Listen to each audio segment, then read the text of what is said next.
जय हिंद मेरे प्यारे साथियों, आप सभी को आपके अपने यूट्यूब चैनल फिजिक्स विद भवन प्रकाश सर में स्वागत है। तो मेरे प्यारे साथियों, आज हम लोग चलने वाले हैं क्लास 10th के इकोनॉमिक्स को हम लोग देखेंगे और इकोनॉमिक्स के ऑब्जेक्टिव क्वेश्चन। और तीसरा चैप्टर हम लोग चलने वाले हैं। तीसरा चैप्टर आपको क्या पढ़ना है? मुद्रा, बचत एवं साख। तो चलिए हम लोग बिना टाइम को गवाए हुए प्रश्न की ओर चलते हैं। और वीडियो यदि आपको अच्छा लगे तो लाइक और सब्सक्राइब करिएगा। तो चलिए हम लोग प्रश्न की ओर चलते हैं। तो पहला प्रश्न में है, आपको देखिए यहाँ पर रिक्त स्थान को भरने के लिए दिया गया है। तो पहला प्रश्न आपको क्या कह रहा है कि आधुनिक युग में प्रगति का श्रेय डॉट को ही है। यानी आधुनिक युग में प्रगति का श्रेय किसे दिया गया है? तो आधुनिक युग में प्रगति का श्रेय मुद्रा को दिया गया है। तो मुद्रा को ही है। सेकंड प्रश्न में आइए, मुद्रा हमारी अर्थव्यवस्था की डॉट है। यानी मुद्रा हमारी अर्थव्यवस्था के जीवन शक्ति है। मुद्रा हमारी अर्थव्यवस्था क्या है? जीवन शक्ति है। तीसरा प्रश्न में हम लोग चलते हैं। तीसरा प्रश्न में कहता है कि मुद्रा के विकास का इतिहास मानव सभ्यता के विकास के डॉट है। तो मानव सभ्यता के विकास का इतिहास है। यानी मुद्रा के विकास जो हुआ, मानव सभ्यता के भी विकास का क्या है? इतिहास है। चलिए नेक्स्ट प्रश्न की ओर हम लोग चलते हैं। अगला प्रश्न आपका क्या कहता है?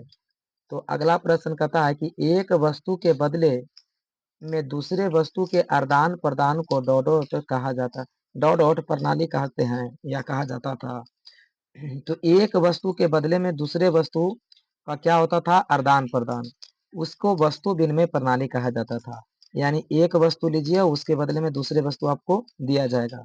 जैसे कि हम लोग की तरफ क्या होता है, आप धान दे दीजिए, उसके बदले में आपको चूड़ा मिल सकता है।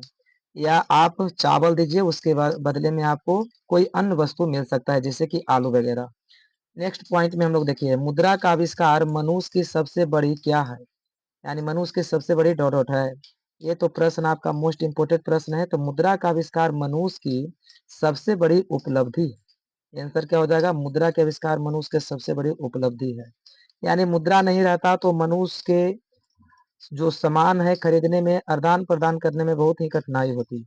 क्योंकि वस्तु विनिमय प्रणाली के भी बहुत सारे कठिनाई आते हैं, जिसके कारण वस्तु विनिमय प्रणाली को खत्म कर दिया गया। नेक्स्ट पॉइंट में देखेंगे, मुद्रा विनिमय का डॉट है। तो मुद्रा विनिमय का एक माध्यम है। मुद्रा विनिमय का क्या है? एक माध्यम है। सातवां प्रश्न में देखिए, प्लास्टिक मुद्रा के चलते विनिमय का कार्य डॉट हो गया है। तो देखिए, प्लास्टिक मुद्रा के कारण विनिमय का यानी कि क्रय और विक्रय का काम क्या हो गया है? तो बहुत ही आसान हो चुका है, बहुत ही सरल हो चुका है। आठवां पॉइंट में देखिए, मुद्रा एक अच्छा डॉट है। तो मुद्रा एक अच्छा सेवक है। यानी कोई वस्तु को खरीदेंगे, बेचेंगे, उसमें क्या हमने को प्रयोग करेंगे? तो मुद्रा का प्रयोग करते हैं। आय तथा उपभोग का अंतर डॉट कहलाता है।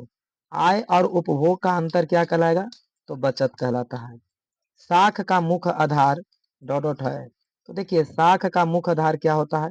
तो साख का मुख्य आधार है विश्वास। यदि साख पर हमें विश्वास नहीं होगा तो यह हमारे मुख्य आधार नहीं है। बाकी ये सब क्वेश्चन हम लोग देख लेंगे। वस्तु विनिमय प्रणाली क्या है, मौद्रिक प्रणाली क्या है, मुद्रा की परिभाषा क्या है, एटीएम क्या है, क्रेडिट क्या क्या है, बचत क्या है, साख क्या है। दीर्घ उत्तरीय प्रश्न भी हम लोग चल देंगे। तो चलिए, वीडियो इतना तक आप सभी को देखने के लिए धन्यवाद। और वीडियो यदि अच्छा लगे तो लाइक और सब्सक्राइब करिएगा।